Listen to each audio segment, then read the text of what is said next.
So because there's this like hypersensitivity to Cancer rising, sometimes what happens is a lot of the misfortunes or the troubles that these natives experience, the people born with this experience, can be traced back to all this hypersensitivity and the fact that they're so receptive to their environment. Okay? It has to come from within. For the stars, 'cause we're aiming high. It has to come from within.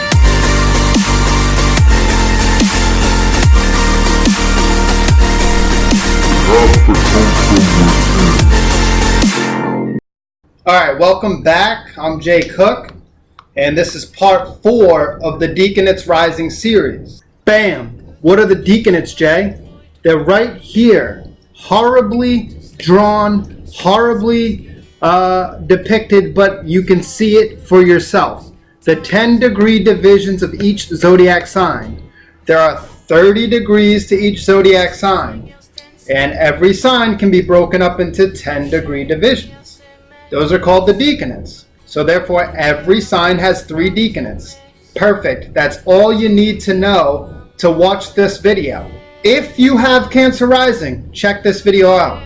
If you know somebody who has Cancer rising, share this video with them. And stay tuned for your own rising sign if I didn't already do that.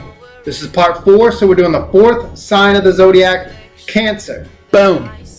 Cancer, Cancer. That's the first degree of the zodiac. That's the first decanate of Cancer rising. Then you have Cancer co-ruled by Scorpio, or the Moon and Mars, or the Moon and Pluto, co-ruling the second decanate here. Then you have Cancer and Pisces. That's the third decanate. So you see, first 10 degrees, 0 to 10 degrees of Cancer, double ruled by the Moon, or Cancer and Cancer. Then you have Cancer and Scorpio, second degree, 10 degrees to 20 degrees of Cancer. Cancer and Pisces, right? 20 degrees to 30 degrees. Okay, that makes sense? Perfect. It's that simple. So what's going on here? You're in the first decanate of Cancer rising. Cancer, Cancer. Okay. Overall, this has a lot to do with the sign Cancer because it's like a double shot of it, right? It's a double dose. So we got Cancer, the first decanate, imaginative, fanciful, receptive, tenacious. These are just a few of the main tendencies that somebody with Cancer, Cancer rising, or the first decanate of Cancer rising will be displaying, will be showing. Not surprisingly, the fate here with, the first decanate of Cancer rising is tied up with domestic ties, right? Has a lot to do here with around the home, where one is born, where one grows up. Now don't get me wrong, a lot of Cancer people rising, almost no matter what the decanate, have to sort of go out away from the original tribe that they were born into and create new domestic ties, create their own new family, even if they're reluctant to do that. So these domestic ties include family interests, impressionable attachments. So a lot here really depends on the environment and the general surroundings as to how well the Cancer rising native will do, or rather how well the Cancer rising native will progress throughout life. Often Cancer rising, displays a certain amount of timidity, reserve, mistrust. This being timid, this reserve that they have, this mistrust, this gives rise to morbid conditions. So morbid being, gloomy or unwholesome feelings, they're really susceptible to that. And also there's the fanciful conditions which arise out of this being timid, being reserved, and all this mistrust. So fanciful meaning unrestrained imagination. Imagination not really so much to do with the reason or more intellectual sort of side of things. Especially on the first decanate rising, there's a liability to go to extremes and to become somewhat exacting, which really just means that they could be severe in making demands, and that this person may approach things with careful attention and precision. Also right here, there's an overcautious nature. So with the first decanate rising, we really have to give special attention to the 4th house.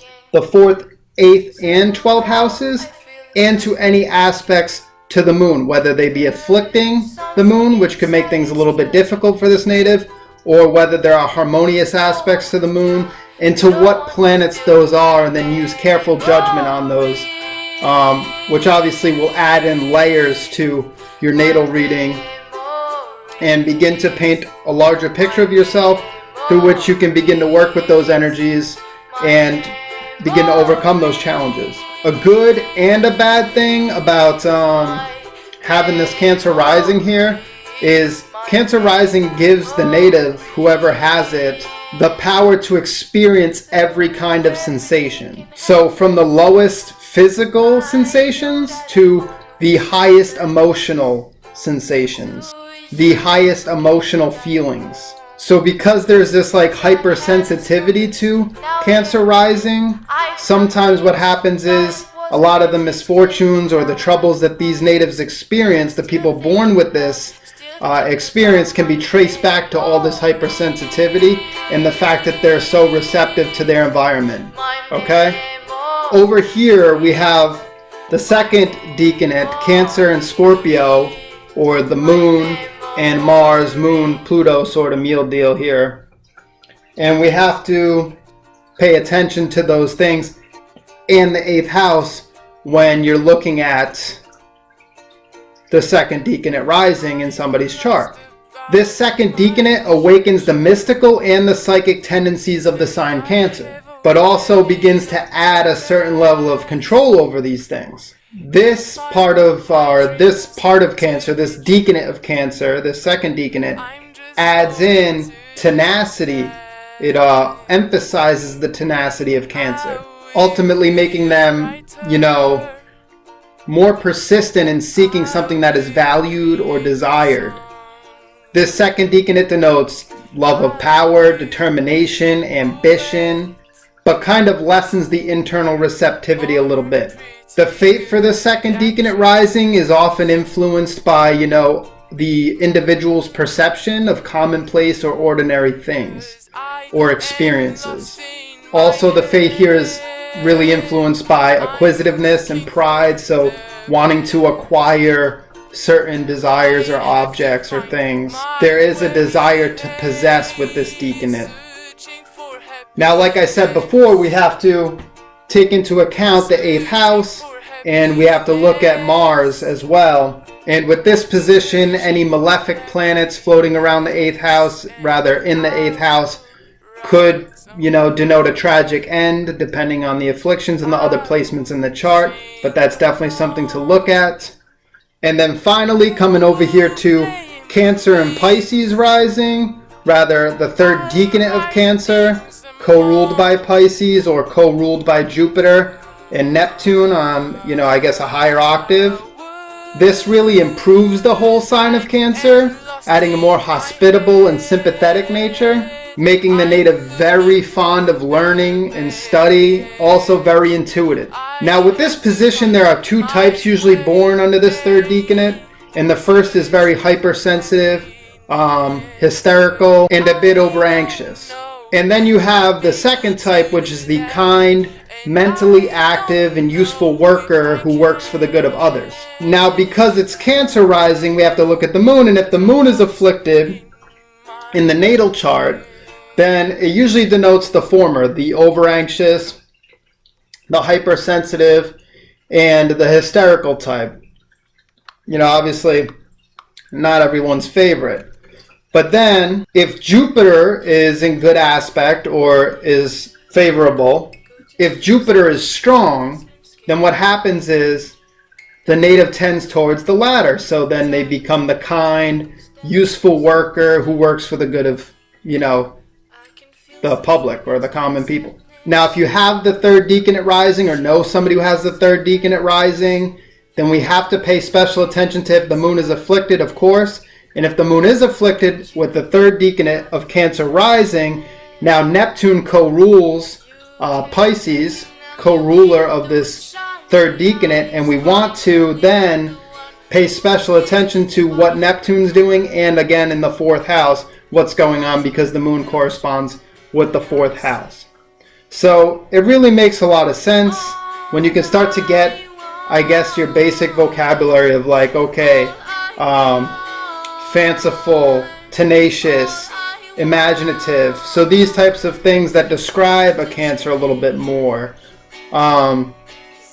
You know, exacting, where, you know, they're very analytical and you know, they're very cautious about how they go and approach things.